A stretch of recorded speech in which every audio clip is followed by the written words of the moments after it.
Hey, English 1102 friends. This is a short video. It's only going to cover a couple of poems from the Innocence and Experience module. This video is going to cover Those Winter Sundays by Robert Hayden and Bath by Stuart Dybek. I put these two poems together because they are both looking like narrators looking back on their childhood experiences. Bath has the narrator looking back on his grandmother, the main character is looking back on his grandmother giving him a bath. In Those Winter Sundays, the speaker is looking back on his dad getting up on Sunday mornings and building a fire and warming up the house. So he's looking back on this very specific Sunday morning at our house growing up experience. Bath has the main character, the speaker, looking back on grandmother giving the kid a bath. Both of these, like I said, are under Innocence and Experience.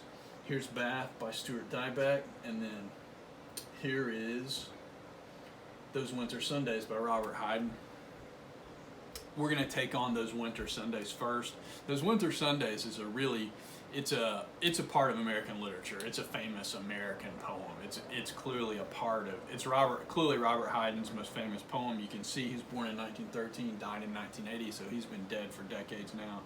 But this poem, you see it taught in American literature, in an introduction to American literature classes. It's just a part of American literature. It's famous.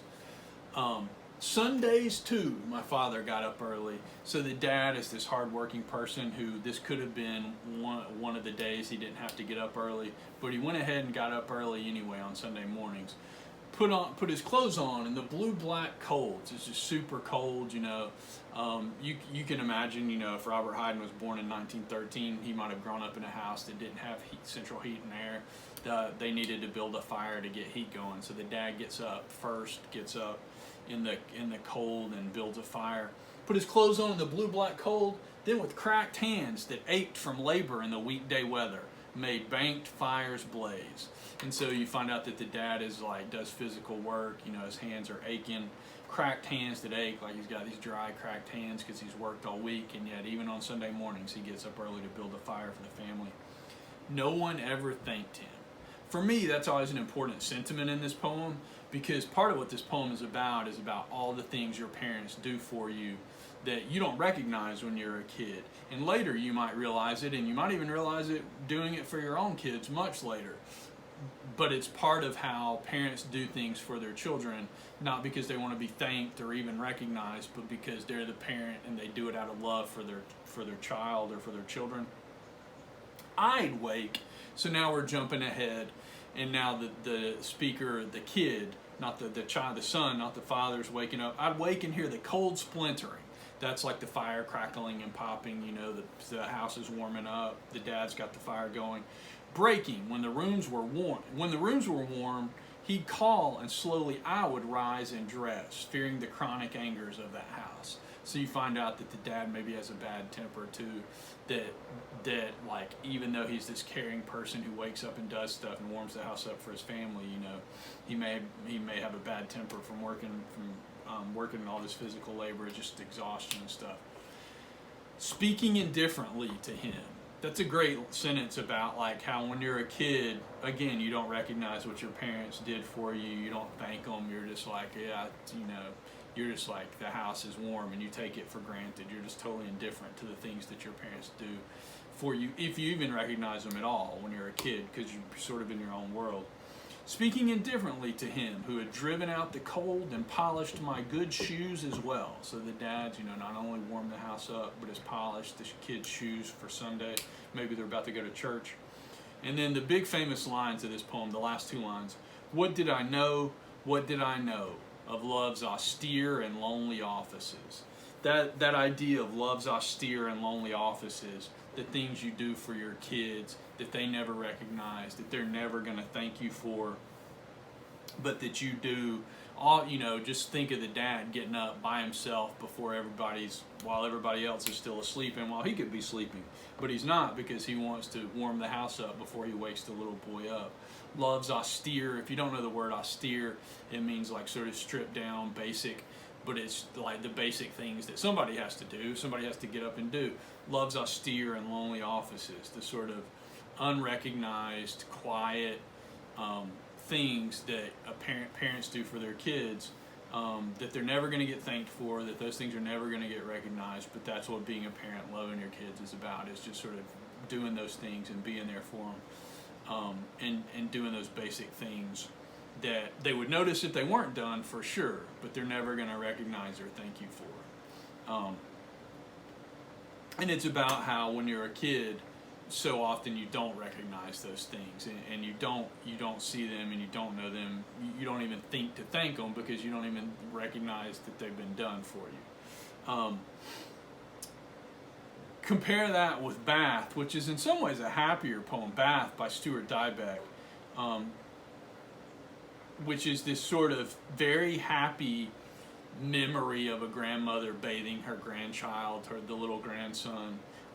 But you get to the last line and it's very clearly this really happy experience. She mops a washcloth down his spine, scrubs until his bones glow with the inner light of porcelain. His haloed hair, y'all have seen little kids' hair, baby's hair, you know, it's sort of thin, fine, and it looks almost radiant. He holds his nose and dunks beneath the soapy gloom, so the little kid, you know, dunks his head under the water in the bathtub, ears flooding with signals the pipes transmit like microphones. Y'all have had this experience. When you're a little kid, you take a bath, you put your head under the water, and you can hear all these sort of, everything sounds weird and different. The boy can hear another city, the one below, where wind coils when it isn't howling, a river flushing souls into the underworld. If he were accidentally to swallow here, the water would taste like silver. You know, that soapy bath water, so you don't want to open your mouth when you're under there. Upstairs, the mute emigre's waitress he secretly adores sings naked in the shower. The newlyweds from Mexico rage about dinero. Next door, a newborn wails like a Black Maria. And so the little kid lives in this big apartment building, and he's thinking about all the people in all the other apartments that his plumbing and his pipes are connected to, like all the neighbors, and this pretty woman who lives upstairs, and these Latino people who obviously speak their own language when they're at home. A crazy old man won't stop repeating. The boy comes up for air. So then the little kid pops back up above the surface, and he's sort of out of that weird sound world. Eyes burning, rinsed hair silky, his hands wrinkled. Busha says as prunes. That's a name for grandmother, and so that's like what he calls his grandmother. His affectionate name for his grandmother is Busha, and his hands are wrinkled as prunes.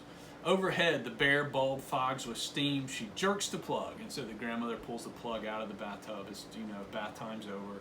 It's time to rinse before it sucks him down, to stand calf deep. A cool stream at which Busha washes him, first gently in front and then behind, in a way no one will ever wash him, in a way no one else will ever wash him. He wipes abstractions in the sweat, finger painting night, while Busha towels his hair, so then the grandmother's drying his hair, you know, taking care of him. Don't worry, Busha, your grandson is clean for Saturday night. Ears, navel, nails inspected, teeth unstained, cleansed as baptism. Leaves the soul, pure enough to sleep as you instruct him with the angels, cleaner than he'll ever be again. And so part of what you're getting in this poem, just like those winter Sundays, like the sort of child world that you're in, you'll never feel as sort of loved and clean. Like part of what is happening is this speaker is saying, you know, the grandmother washes him very affectionately and takes care of him, and you have this feeling of being clean and loved and cared for and taken care of in a way that you'll probably never feel again, because you're so new and the world is so new and your skin is so new when you're a little kid. And here is this grandmother taking care of you and loving you and, you know, affectionately drying your hair and that kind of stuff. And so it is this very happy, clean, pure, satisfied, peaceful feeling that, like the speaker says at the end, as you get older, it's harder and harder to get, if you can get it at all, that sort of cleaned and cared for and tended to feeling. So both of these poems are this sort of looking back on being a child and what those experiences were like and how it felt to be like that. So hopefully that's useful for understanding these two poems, Those Winter Sundays by Robert Hayden and Bath by Stuart Dybek. As always, if you've got questions or want to read some more poetry by either of these two people, Stuart Dybek is mostly known as a short story writer. This is one of his few poems. But if you want to read more about these people or need to know more about them, be in touch. Otherwise, like I said, I hope this is useful for you. Have a good day, guys.